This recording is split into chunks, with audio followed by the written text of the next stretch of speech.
কোনো ঘরে ছবি থাকলে রহমতের ফেরেশতা সে ঘরে প্রবেশ করবে না।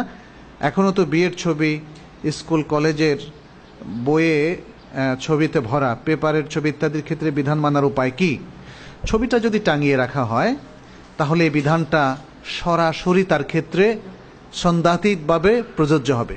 ঘরে যদি কেউ ছবি টাঙিয়ে রাখেন, ছবিটা যদি বন্ধ থাকে এবং সেটা যদি হয় পত্রিকার মধ্যে বা বইয়ের মধ্যে, তাহলে আশা করা যায় সেজন্য আল্লাহ তাআলা আমাদেরকে মাফ করবেন, কারণ আমরা কেউ ইচ্ছা করেই সেগুলো করছি না। এগুলো এখন আমাদের পাঠ্যপুস্তকের অংশ হয়ে গিয়েছে এবং পত্রিকার অংশ হয়ে গিয়েছে। আর ছবি রাখার ব্যাপারে অধিকাংশ উলামারা এই ধরনের ছবি আঁকা অঙ্কন করাকে হারাম বলেছেন, যদিও যদি সেটা মেয়েদের ছবি না হয়, আপত্তিকর ছবি না হয়, ইনডিসেন্ট কোনো পিকচার না হয়, তাহলে উলামাদের একদল যারা মুহাক্কিক তারা এই ধরনের ছবি নেওয়াটাকে হারাম বলেননি। এর মধ্যে শেখ হাম্মাদ আল আনসারী, মদিনার একজন প্রখ্যাত মুহাদ্দিস, এবং শেখ সালেহ বিন উসাইমিন, তারা বলেছেন সেটা মুবাহের মধ্যে পড়ে। যেমন ভিডিও ক্যামেরার মাধ্যমে যে ছবিগুলো নেওয়া হচ্ছে অথবা ডিজিটাল ক্যামেরার মাধ্যমে যে ছবিগুলো নেওয়া হচ্ছে, তারা সেগুলোকে হারাম বলেন না ছবি হওয়ার কারণে। এবং তারা বলেন হারাম হচ্ছে ছবি তৈরি করা, ছবি আঁকা, স্কাল্পচার তৈরি করা, মূর্তি তৈরি করা, অথবা ছবিকে, স্থির ছবিকে টাঙানো, এগুলো হচ্ছে শরীয়তে নিষিদ্ধ। আর এর কারণ হচ্ছে হাদিসে যেটা এসছে যে কিয়ামতের দিন যারা ছবি তৈরি করেন তাদেরকে সবচেয়ে বেশি শাস্তি দেওয়া হবে।